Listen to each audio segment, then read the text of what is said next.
Happy Tuesday, happy snow day. And yes, guys, it's Tuesday, it's Therapy Tuesday. And as you can see, we got a lot of snow. So for today, we're actually going to give you some tips to avoid therapy. Yes, at THI, we really don't want you injured. And today is a perfect day for you to get injured. If you are blessed to have a home that you are responsible for clearing your snow, shoveling snow is the best way for you to injure your lower back if you've been inactive. So I'm just going to give you a couple tips, 3 tips actually.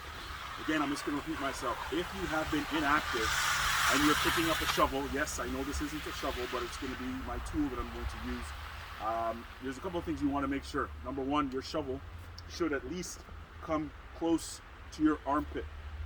If your shovel is really small and you have to bend down to do all your work, that's just going to be putting a lot of unnecessary stress on your lower back muscles, joints, ligaments, and aggravate your nerves. So make sure that number one, your equipment is actually you're able to work with it. It's functional.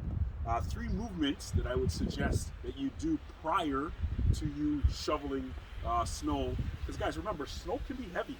It's just like lifting any weights. And if you haven't been active, this is the best thing for you to do, is just to get your body prepared to do so.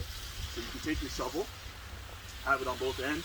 You're just going to warm up your shoulders. Just going to step back a little bit in the frame. You're going to warm up your shoulders, take it all the way back over your head a couple of times just to warm your shoulders up a little bit. You can even add some marching in place as you do that, just to get the hips engaged.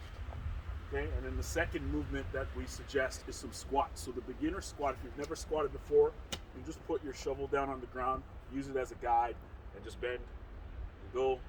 Okay, so that would be beginner squat. The intermediate one would be to stick out in front, separate your feet, squat like that.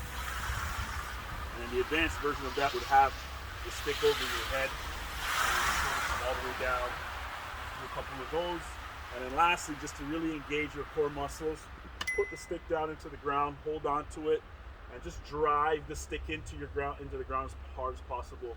You're going to isometrically engage those shoulder muscles, quads, and your